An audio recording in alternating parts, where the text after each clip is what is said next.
Natiq müəllim, salam, sabahınız xeyir, xoş gəlmisiniz. Xoş gününüz olsun. Səhəri nə ilə açırsınız? Su, çay, qəhvə, yoxsa? Axırıncı 20 ildə su. Onda sizə bir su gəlsin, başlayaq. Rubrikamızın şərtləri ilə tanışsınız. İlk sualı sizə xalq rəssamı Arif Hüseynov yönləndirib. Onun sualı isə belə idi.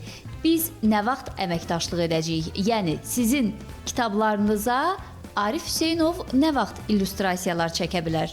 Arif üçün yazaram. Çox nikbin bir polis yazaram. Birlikdə işləyərik. İndi isə keçək rubrikamızın suallarına. Buyurun, qarşınızdakı sualları cavablandırın.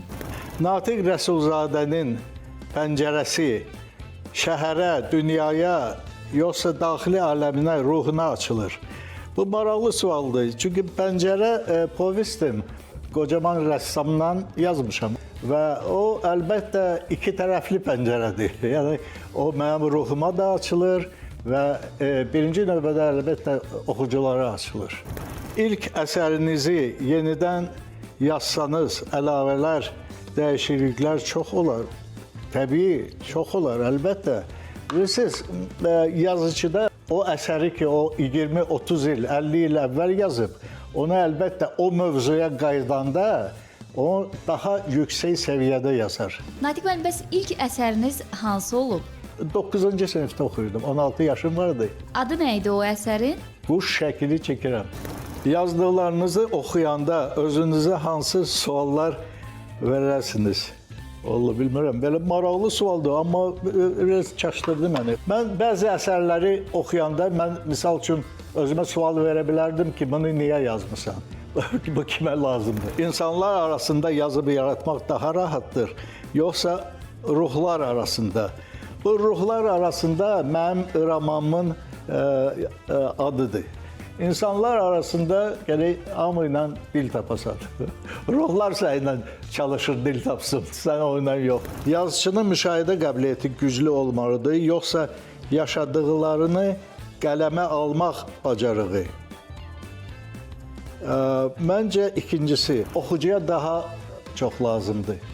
Süni zəka gələcəyin yazarlarını, şairlərini yetişdirə bilər. Ay, o süni zəka, açığını deyim, mənə bezdirib. Doğrudan da yaradıcı insan işinə məncə süni zəka gərək qarışır. Ulduzlar altında yol, kabusların arasında işıqlı torana çıxmaq mümkündürmü? Yəni o kitabların oxuyub qutaranda işıqlı torana çıxmaq mümkündürmü?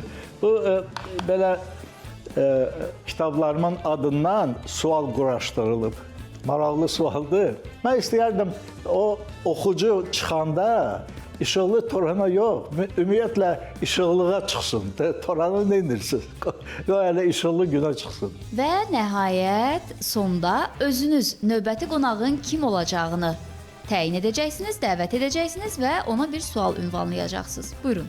Mənim dostum Sirus Mirzazadə çox gözəl rəssamdır. Sirus, sən açan mənim kitablarımı işləyəcəksən, açan qrafik əsərlərimi mənim kitablarımın, əsərlərimin arasında olacaq. Natiq müəllim, vaxt ayırıb suallarımızı cavablandırdığınız üçün sizə təşəkkür edirik.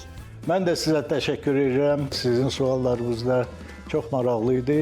Böyük həvəslə mən onları səsləndirdim, cavabları. Eyni zamanda mən bu restorana, Hill restoranına da minnətdarlığımı bildirirəm və tamaşaçılarla sağollaşıram.